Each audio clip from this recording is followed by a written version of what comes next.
Değişik görüp otamay kopsa çoğuya görüp gidile. Tek tünügün berip geldik eytte. Bugün nimige varmız hem de. Tünüge apağım jinasını azken dem dadam. Sılım bir aramağın kim berip oturup gidile. Öydik çoğunluğun küsülgen mimarları vardı. Ava arqınmayla, ətik barla. Del topla. Şu ötkilin mimarlarını kütüş birimiz. Mansla.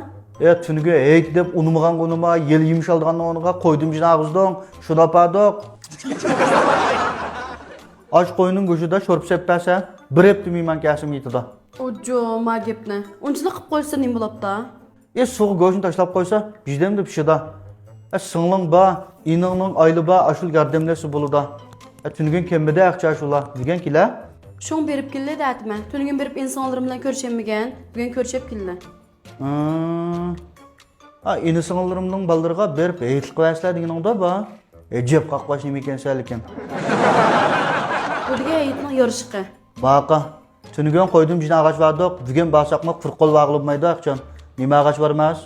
Mana, bu Ürümçi Mizan şirketi işlep bazarsagan, Mizan Sap markasındaki 100%lik NFC kokus şerbeti. Mana da bijiş gelip maşinadan keyin taşap koydum. Ma kokus şerbetini içse, elim bek salkınlap kaldı eken. Dodam bek amraqda, muşlam ağaç barla.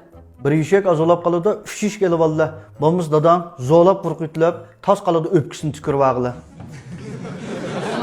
Mağla hemse görüşep gille. Ecep çıraylık dedin görüşep gille deyip. Nim boldu? Bilime men senin tıkkallarının ballarına hemiz yançıkın kesilip görüşüda.